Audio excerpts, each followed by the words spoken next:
c'est quelle arnaque? Comment on peut se faire escroquer, feinter, duper comme ça? Hein? Tout arrêté de guerre est basé sur la duperie. Didier Deschamps, il a capté que c'était la guerre, il voulait nous duper. J'ai compris. Ton stratagème, tu nous as mis de la poudre aux yeux. T'as mis l'équipe qu'on voulait tous voir.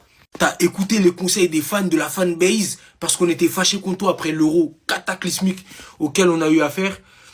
Et en fait, comment te dire, Didier, que c'est pas au lycée Barcola qui vont soigner tous les problèmes que t'as mis dans cette équipe. En fait, t'es essoufflé. Ton jeu, il est essoufflé. Ta DA, ta philosophie de jeu, elle est down. T'as plus rien à donner. Vieux père, faut lâcher. Aujourd'hui, on perd 3-1. Face à l'Italie, au Parc des Princes à domicile, c'est inadmissible. C'est inadmissible. Et même au niveau du jeu, on commence bien en première mi-temps, ça va. On joue, on arrive à développer du beau jeu. Mais en deuxième mi-temps, on retombe dans nos travers. On reprend les bonnes vieilles habitudes. Didier Deschamps. C'est pas pour te pointer du doigt. Hein. C'est pas pour dire que t'es fautif, t'étais pas sur le terrain aujourd'hui. Mais je pense que il faut que tu laisses le poste pour qu'un autre coach vienne donner un supplément d'âme. En fait, ils sont fatigués. T'as fait ton cycle. Ça veut dire que les joueurs, ils n'arrivent plus à avoir cette abnégation-là qu'ils ont, t'arrives plus à leur donner comment dire, à leur donner ce qu'il faut. Donc, vieux père, faut lâcher. Et désolé de vous avoir feinté. Restez sobre, abonnez-vous les gars, ça trappe. Je comprends pas. Effrayant. Effrayant. Je ne sais pas vous, mais j'ai l'impression que c'est un petit peu une fin de cycle pour certains joueurs. Mais à commencer avant tout par Didier Deschamps.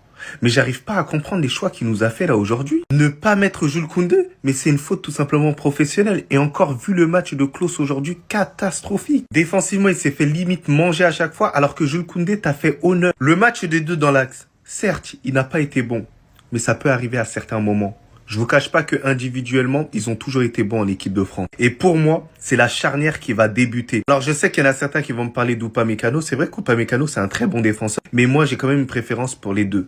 Waouh! Non mais les gars, on va parler français, c'est alarmant de le voir à ce niveau-là. Il a été limite hyper transparent là aujourd'hui. Il a été tout simplement détrôné par Barcola. Barcola limite en ce moment c'est le franchise player. C'est sur lui j'espérais bon vas-y une petite fulgurance et tout. Et d'ailleurs c'est lui qui nous a donné au bout de 14 secondes de jeu. Mais après ça a été un peu plus compliqué parce que les Italiens ils défendaient à deux et il n'y avait pas assez de décalage ni de mouvement devant. D'ailleurs j'ai aimé le match d'Olysée. Voilà, ça n'a pas été le meilleur match de sa vie. Mais pour moi, il a ramené beaucoup plus de choses que habituellement, que ce soit Coman ou que ce soit Dembélé nous ramène. Il y avait beaucoup plus de centres. Donc, imaginez-vous, si un Mateta avait été convoqué ou un Olivier Giroud serait encore dans l'effectif, ben, il allait se régaler avec ce type de joueur. Alors, je sais qu'on ne touche pas à Kanté. Alors moi, personnellement, il n'y a rien. C'est l'un de mes joueurs préférés. Mais là, sur ce match-là, c'était pas suffisant. Même lors des récupérations de balles, il avait tendance à le donner encore à l'adversaire, ce qui nous mettait beaucoup plus en danger. Au niveau de la relance, il n'a pas été bon aussi. Donc vraiment, ça a été un match compliqué. Et on pourrait s'interroger si Didier Deschamps, il n'a pas donné la sélection en trop de N'Golo Kanté pour qu'il puisse très bien terminer. Et pareil, même constat pour Antoine Griezmann. Moi, j'ai l'impression Antoine Griezmann, bon, il tâtonne un tout petit peu. On le voit de moins en moins et moi, ça me frustre énormément. C'est un joueur qu'aussi j'apprécie. Et là, on n'a pas senti le lien avec Kylian Mbappé. Ils se comprenaient pas pendant tout le match. Il n'y avait pas de dangerosité. Même les déviations en une touche, j'avais pas l'impression que bon, vas-y, c'était coordonné. C'était hyper haché et franchement, ça m'a dégoûté. En tout cas, les gars, j'ai bien aimé les entrées de Manu Koné. Ils ont ramené un second sou. Et Zaïre Emery, il a essayé de percer un peu les lignes, même si ça a été un petit peu plus compliqué pour lui. Après, Dembélé, ce qui lui a fait un tout petit peu défaut, c'est un peu sa finition. Comme d'habitude, en tout cas, j'espère que l'équipe de France arrivera à s'imposer sur le dernier match. Mais sinon, en vrai, ça va toi? Moi, en tout cas, bien, alhamdoulilah.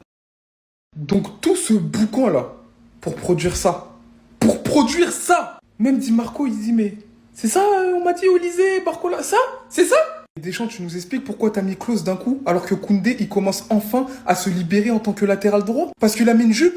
C'est pour ça? Tu t'es dit non, il est allé trop loin, je crois. On va mettre Klose. Mais Klose, c'était sur le terrain qu'il était en jupe.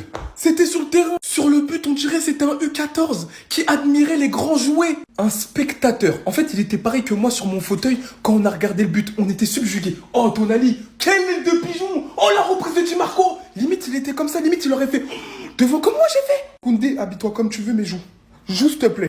Fofana, t'es parti de Monaco. Honnêtement, j'ai pas envie de te tirer dessus. Et ton match aujourd'hui, c'est à montrer dans toutes les écoles de terroristes. Oh, le terroriste, ah non, je sors des rêves de 2012 tellement